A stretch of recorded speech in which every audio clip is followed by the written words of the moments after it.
Welcome to the Fantasy NASCAR podcast brought to you by RaceForThePrize.com. Richmond Cup Series Sunday night. You're looking at the lap-by-lap data, tons of lap data. If you want to get your hands on it, go to RaceForThePrize.com. Or you don't even have to go there. Just Venmo, PayPal, Cash App me.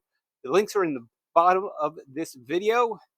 And once I receive it, I will share the sheet with you, and you can spend your whole Sunday going through lap-by-lap data. Maybe you'll find an edge. Maybe you'll realize, as is normally the case in this Gen 7 car, they're all pretty much the same. You can break down all the fall off and at what time do they run the laps, and maybe you'll get a little bit of an edge, or maybe you won't. It's up to you. Then we'll pick out Cash App. We're going to jump all over the place, go through some picks, drivers that I like. We're looking at previous optimal lineups real quickly, and we'll see that most of these lineups have 2 or 3 hogs and some secondary or tertiary hogs who also combine about double-digit place differential. We're seeing 3 to 4 drivers in each of these optimal lineups recently with around double-digit to almost 20 place differential points. I'm not going to go into the specifics of races. You're seeing Josh Berry pop up a lot. This one was where he got that lucky dog, and then also caught a caution at the right time. He was subbing for Hendrick.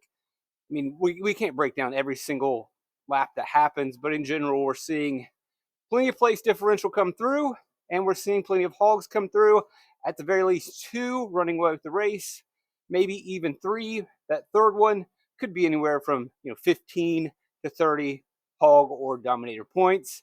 And in a race with a lot of unknowns and variables and strategy, we very well could see different guys cycling to the front, which opens the door to A, 3 hogs, B, the hogs not necessarily being those really expensive drivers like Hamlin, Truex, or Kyle Larson.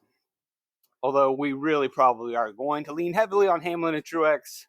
Showed plenty of speed in practice, and they have track position, which we look at recent trends in our hog points in the spreadsheet. We can see in general, we got a guy with hog/dominator points, the most on the board for a general Richmond race is 66 points. So you got to get the guy that leads the most laps. And you got to get number 2, who on average gets you around 40. Then we see a little bit of a drop off. So we at least need 1 and 2. I think you probably are still banking on that third pick, also getting 15 dominator hog points, probably also adding some place differential. If we look and see where those come from, last 2 races from the poll. So in general, the poll 34 on average, second row 31, 20. We are seeing some drivers back here scoring some hog points in this package. And we see it again to a lesser extent. You say, oh, well, that's a big fall off. But then again, if you get 11 hog points or dominator points and 8 place differential points, that driver more than likely is going to end up in the winning or optimal lineup. So really, anybody in the top 15 can get those points. Generally, the one that comes down with the most is going to be up front. So, hey, Hamlin looks good. Why not? Martin Truex Jr. looks good. Why not? Let's look at, so we've gone over optimals. Let's just look at our board. Maybe we'll throw some lineups together. Let's start at the top. Truex and Hamlin. I have no problem jamming both of them into a single lineup. Even if there isn't shenanigans or cycling, we would generally expect these 2 drivers to stay up front for most of the race. Passing's not going to be easy. Track position matters. That's fine. You want to go with a combination of 2 of these 3. I like them all. The Toilet is very fast. Toilet's been fast in this package all year. Richmond has been one of their best tracks. Richmond is one of Bell's best tracks. It's one of Hamlin's best tracks. Truex's best tracks. Would I try to get all 3 in? I think that's going to be a little bit different. I don't think I will go that route. I'll take 2 of 3, but there is a scenario where all 3 could definitely cycle through to lead. But I think that's a little bit more extreme. And for my third hog or dominator, I want a little bit more place differential than any of these drivers offer. I can take 2. I don't think I like 3. Good weekend for Dylan. If he stays up front all day, scrapes off some fast laps, as he should, and his car looked pretty good, and he has put together some decent Richmond races in the past, It's been a struggle this year. Maybe the break helped him out. He's not completely out of this world. It's risky. You're not going to take him in cash. You will get lower ownership because no one wants to take that risk. The safer play, spend a little more on Chase Briscoe. Plenty of speed, finished 18th in the spring race, despite this not being his best track, so that was encouraging for them. Like his long run speed. Think he definitely can get into top 15, knock on the door of top 10. Suarez as well, Trackhouse on both sets of tires, put down pretty good laps with both drivers. Not a lot of fall off for either. Maybe Trackhouse regrouped. They've been struggling this season, but Chastain and Suarez looked pretty good on Saturday. Long race on Sunday, but 6,800. I think he's very capable of getting towards the top 10. Logano always good in a Richmond night race. He's been good usually for about 10 hog points. You give him 10 hog points, he slides up into the top 5. Probably a little too expensive in the spring. He was 8,400 and was optimal. But don't rule out Logano in a night race at Richmond. Bubba's been running pretty well here, but over the last couple seasons, 23-11, just tons of terrible luck. At Richmond, struck again in the spring, but he has been fast. Looks pretty good. As mentioned before, Toyotas have speed. Starting 8th, though, I don't think I need to go there. Obviously, juice him up projection-wise. He looks pretty decent as a point per dollar play. But that is a ceiling projection, doesn't calculate the risk. And there is risk for a 23-11 team that continues to make mistakes. Harrison Burton's showing up for me. Some people will say, well, but you just got to dive into the numbers a little bit. And you'll see recently in the short track package, ran well at Iowa, ran well at New Hampshire. Did he have a good race at Pocono? Who cares? It doesn't matter. Indianapolis, who cares? It doesn't matter. His speeds clearly put him in the backpack, but he could be racing for the lead of the backpack, the Lemons class, the C class. And he's starting pretty deep in the field. He finished 20th at Iowa, finished 14th at New Hampshire. Not great at Nashville, different package. Chicago, 25th, who cares? Street race. 31 at Pocono, different package.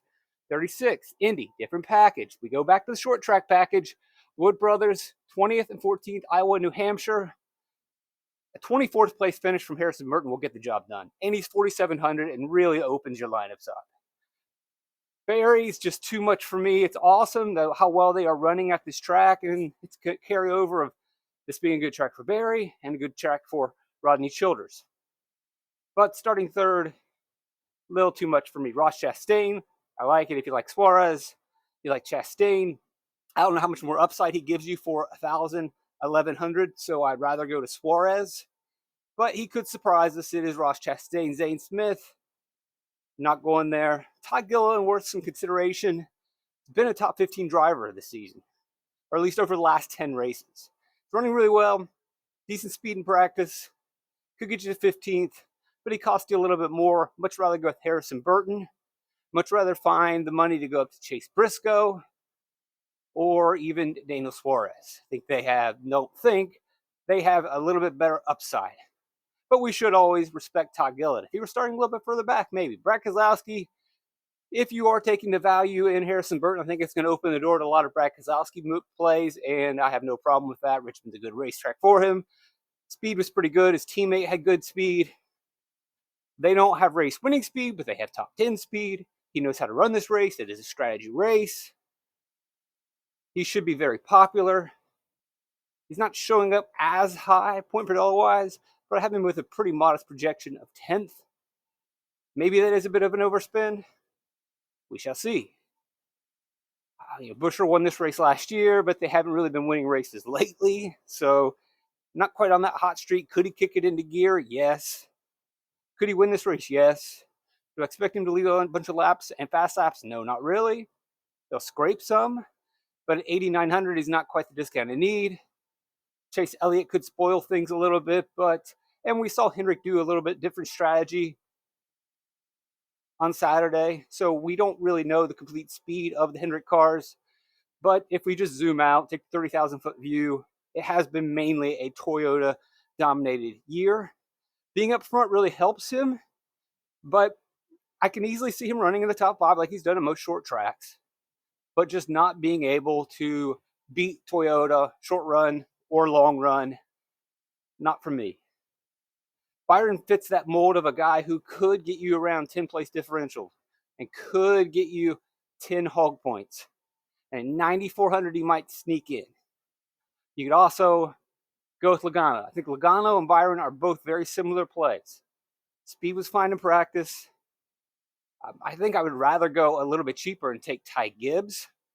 But the problem with Gibbs is he just doesn't finish races, makes too many mistakes. He will benefit from having a very fast Toyota like everybody else. It's $1,000 cheaper. Does he fit that mold of he could possibly get 8 hog points, 8 place differential points, and at 8,400 that works a little bit better. Not super excited about it. Kyle Larson, how about it? Another Knoxville Nationals win. Guy's the greatest racer of all time. I can see him having a very good race, although he has not been great in fall races. Cliff Daniel is on the radio this week talking about how they've nailed spring setups and then they come back in the fall and they're just off. I don't know if they're just off as much as they went with a different practice strategy. Either way, starting 15th, it's going to be hard to knock off the Toyotas. So I'm not really that excited about taking Larson this week. Didn't really see enough out of LaJoy or Priest. Hocefer could run well, just doesn't seem to work DFS-wise. Even if he gets a 15th place finish, he's could be outscored by a Harrison Burton or a Chase Briscoe or a Daniel Suarez, at least point per dollar wise. And then most of this crew in the back, I'm not really all that enthralled with. I could spend more time discussing them, but I think they're pretty much clearly off the board, either based on their starting position and their possible projections. I don't really see any surprises coming. Maybe Daniel Hemrick flukes his way into an optimal lineup because he is 4,800, so I wouldn't completely write him off. Not really impressed by McDowell, and this is in some form a lame duck team moving forward, and that might hurt their potential. You could see Front Row investing more into, say, Todd Gilliland, and maybe that's what we have seen over the last 2 months, where Gilliland's numbers have really come up. McDowell's kind of been a little more stagnant, and they probably knew McDowell was leaving, and everyone was leaving, so maybe they shifted resources. Just haven't seen a lot of Reddick at the short tracks this year since having that really good Phoenix race. Herbst could fluke his way in. I don't see it happening. Stenhouse, you can go ahead and bank on him running long. Might want to boost him up if you're doing the spreadsheet on your own. You may want to consider giving him extra hog points because we could see him running long and trying to do a different strategy where some people will break it into thirds, them not quite having the speed, deciding to go, oh, we'll break it the stage in just in half or try to catch a caution. You never know with old Recky Stenhouse. Busch, Blaney, don't really like the way they're running this year. Bowman's was okay in practice, but 8,600 is not much of a discount. Blaney 9,800. I know that they're running well lately, but this isn't his greatest track, and he's got to unseat the Toyotas. 9,800. I don't see it. Busch, I would like for it to be cheaper. Ty Dillon got into the optimal lineup in the spring race by scoring 18 points. Just a pure punt. He could be that play again, but if he could be that play, I'd much rather say that play is Harrison Burton for cheaper or Daniel Hemrick. Actually, Harrison Burton's not cheaper, but Harrison Burton projects to be a lot better. Oh, yeah, Harrison Burton is cheaper. Much rather go Harrison Burton.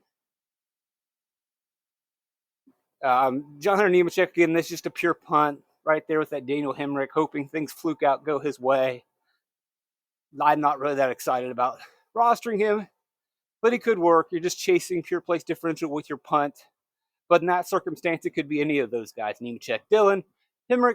Clearly, Harrison Burton would be the favorite of those. And if you're spending a little bit more than I think you need, so I wouldn't really consider any of these guys. But again, yeah, you could consider Nemechek. You're just pure punting. Honest, own it. Dillon, pure punting, own it. Same thing with Herbst and Hemrick. Maybe you can put a little more credit towards Stenhouse. I feel a little bit more confident rostering him. But if I'm going to go the Stenhouse route, I would much rather go to Harrison Burton, who I think is running in the right direction and is significantly cheaper. At the top, if I had to rank, give me Hamlin, give me Truex, give me Bell. And then Joey Logano is my fourth driver that I would expect to lead laps, run fast laps, or squeeze into a winning lineup because it's just cheap enough. And if Logano's there, then maybe I open door a little bit to William Byron. Not that crazy about that play, but it's there. It's available. Let's go ahead and goof around with the lineup real quick as we close out. Thanks. Like, subscribe, share. You can see the PayPal, Venmo, Cash App link on the screen if you want to dive into all the lap data. Have fun with it. Enjoy your Sunday, ignore your family, and go through every single lap. Thousands of laps. So we'll go Hamlin. And then obviously, you know, I like Harrison Burton. Famous last words. But here we go. Let's throw in Burton. And I'll probably go Briscoe Suarez next. And I won't build a full lineup because you know how I roll. Although I think you're allowed doing that these days. But we know my past and what I have been scrutinized for. So it gives me 10-8 left over. Feel pretty good with that lineup. I can go to Bella. I can easily chase the Brad Keselowski thing here. And let's get Brad in. And that leaves too much money on the table. I'm going to spend all my money. Probably, maybe. So we'll take out Suarez. We still have $8,000 left. Where do we want to go with our $8,000? Where could we go? Let's start at the point per dollar rankings. Bubba, not super excited about that. Josh Berry, not excited about that. Chastain is a pivot away from Suarez. It's fine. Anybody else that if we could get up to Ty Gibbs, that would be pretty cool. That would maybe require downgrading Briscoe a little bit, but I think you still want to get Briscoe into your lineup as more of a priority than getting in Ty Gibbs. McDowell, don't really need that. I don't know, a lot of different ways to go. You could tinker at the top. You could clearly get away with getting Bell in there, or even Kyle Larson. Thanks for joining me. Like, subscribe, share. Glad to be back. Truly blessed to have you guys keeping coming onto the channel and purchasing the spreadsheet and helping the family out. Thank you tremendously for that. Like, subscribe, share. You got all Sunday to watch this video. You got all Sunday to go through the spreadsheet. And you have all Sunday to share this with new people. Share the sheet link. The Venmo, PayPal, Cash App. Share the video. You know the deal. Trip to Life Fantastic.